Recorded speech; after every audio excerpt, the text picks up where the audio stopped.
नमस्कार, मैं हूं अखिलेश पांडे और आप देख रहे हैं सी न्यूज़ भारत। वक्त हो चुका है न्यूज़ बुलेटिन का। इस बुलेटिन में हम जानेंगे कि कहां सूचना पर पहुंची पुलिस ने बालू के अवैध खनन को रुकवाया, कहां शहीद पुलिस स्मृति दिवस के अवसर पर कार्य पथ पर अपना जीवन बलिदान करने वाले पुलिसकर्मियों को दी गई भावभीनी श्रद्धांजलि। साथ ही जानेंगे कि कहां सर्पदंश की शिकार युवती को पिता लेकर पहुंचा अस्पताल। और भी ऐसी तमाम खबरों पर आई विस्तार से करते हैं चर्चा। खबर पश्चिम चंपारण के बेतिया से है, जहां बगाहा प्रखंड के हरदिंदवा पंचायत में हराहा नदी में अवैध बालू खनन किया जा रहा था। मौके पर चौतरवा थाना पहुंचकर 5 टायर को जब्त कर थाने ले गया। वहीं जानकारी देते हुए थानाध्यक्ष ने बताया कि सूचना मिली कि अवैध तरीके से हराहा नदी में बालू खनन किया जा रहा है। सूचना मिलते ही मौके पर पहुंचकर 5 टायर को जब्त कर आगे की कार्यवाही की जा रही है। बेतिया से सी न्यूज़ संवाददाता विनोद कुमार की रिपोर्ट। मुख्यमंत्री हेमंत सोरेन खूंटी पहुंचे। यहां कर्रा प्रखंड में आपकी योजना आपकी सरकार आपके द्वार कार्यक्रम में मुख्यमंत्री शामिल हुए। खूंटी पहुंचने पर मुख्यमंत्री को गार्ड ऑफ ऑनर दिया गया। पार्टी के कार्यकर्ताओं ने गर्मजोशी से मुख्यमंत्री हेमंत सोरेन का स्वागत किया। राज्य के मुख्यमंत्री हेमंत सोरेन और मंत्री सत्यानंद भोक्ता, मंत्री आलमगीर आलम ने खूंटी के कर्रा प्रखंड में मुख्यमंत्री ने 124 करोड़ की 247 योजनाओं का शिलान्यास एवं 172 करोड़ 48 लाख की 205 योजनाओं का उद्घाटन किया। मुख्यमंत्री ने किसानों के बेहतर कल के लिए मनरेगा पार्क लॉयकिल में किसान पाठशाला का शुभारंभ किया। मनरेगा पार्क लॉयकिल के मुख्यमंत्री हेमंत सोरेन के हाथों शिलान्यास किया गया। ये पहली सरकार है कि आपके सामने जिनको साइकिल नहीं मिलता था, बैलगाड़ी नहीं मिलता था, अब सामने देखिए स्कॉर्पियो लगा हुआ है, बोलेरो लगा हुआ है, मोटरसाइकिल बट रहा है। जब लोन लेने के लिए हमको बैंक के चक्कर काटना पड़ता था, लेकिन हम सरकार ने, माननीय मुख्यमंत्री महोदय ने घूम घूम करके आपको सारी सुविधा दी जा रही है। अभी हम लोगों ने कई स्टेशन का भी चाबी सौंपे हैं समितियों के बीच में।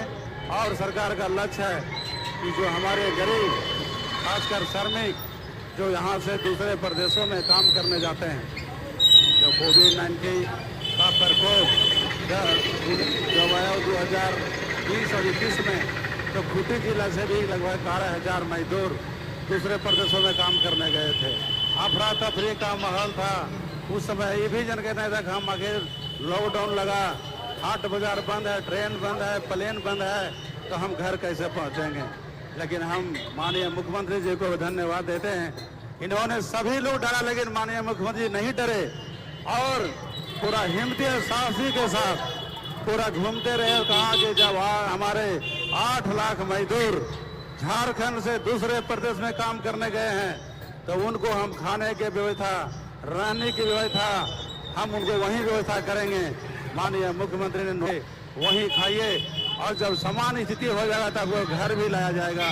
जैसे जैसे कोविड का असर कम हुआ तो देश का पहला राज्य झारखंड है जो माननीय मुख्यमंत्री जी ने जो ट्रेन, प्लेन और जो बगल के राज्य हमारा उड़ीसा, बंगाल, बिहार, छत्तीसगढ़, मध्य प्रदेश, वहाँ हम लोगों ने बस भेजकर मंगाने काम किया, घर तक पहुंचाने काम किया।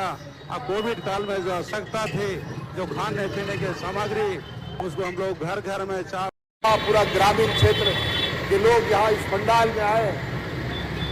इसको देखकर हमारे विरोधियों का माथा और आज इस योजनाओं का पुरजोर विरोध कर रहे हैं। ये लोग बोलता है पैसा का बर्बादी है। ये लोग नहीं चाहते हम गरीबों को पेंशन दें, ये नहीं चाहते हैं हम अपने बेटियों का स्वावलंबी दें, उनको अपने पैरों पर खड़ा करें।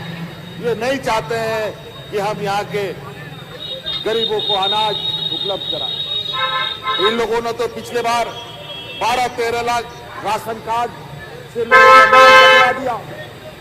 जब हमारी सरकार बनी, अतिरिक्त 20 कार्ड, नया राशन कार्ड बना करके गरीबों के बीच में बांटने का काम हम लोगों ने।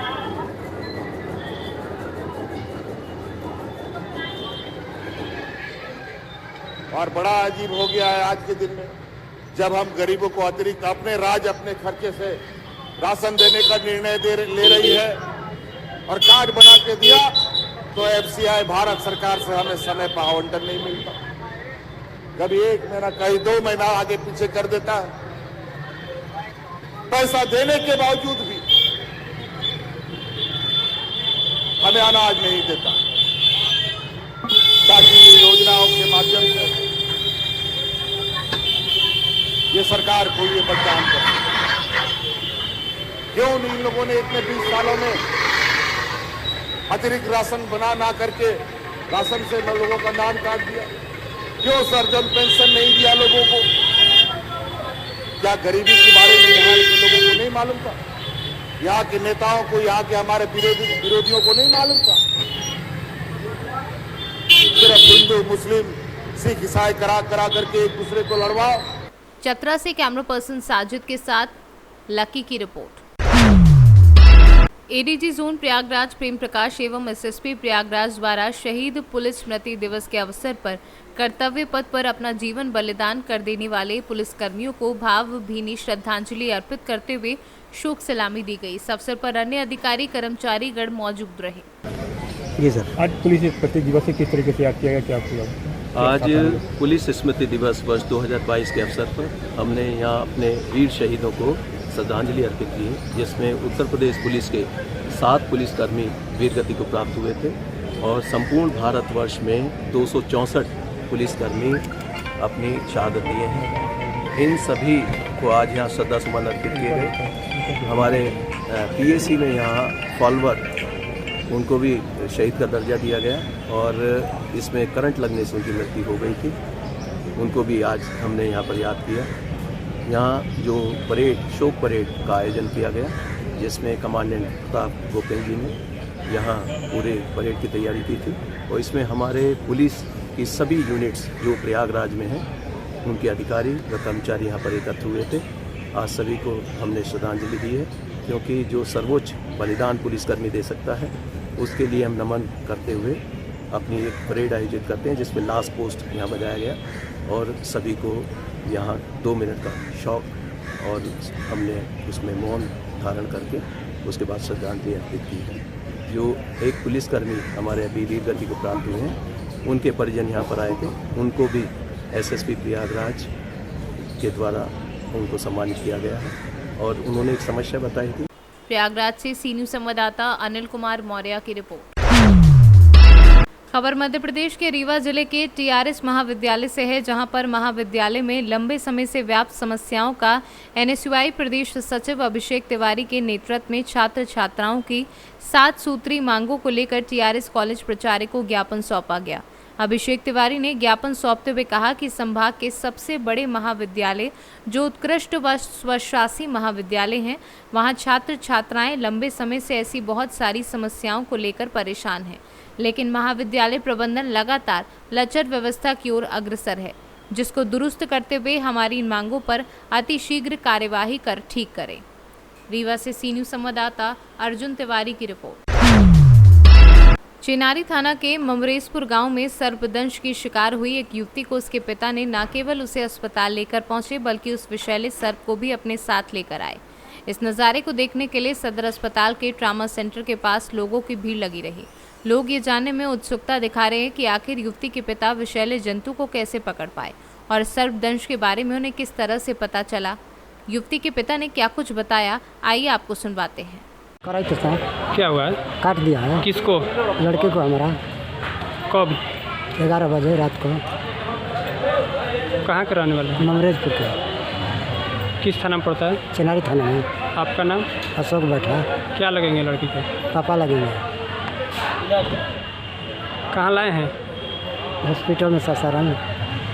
क्या स्थिति है अभी? अभी स्थिति कुछ अच्छा है। रोहतास से सी न्यूज़ संवाददाता पंकज कुमार की रिपोर्ट।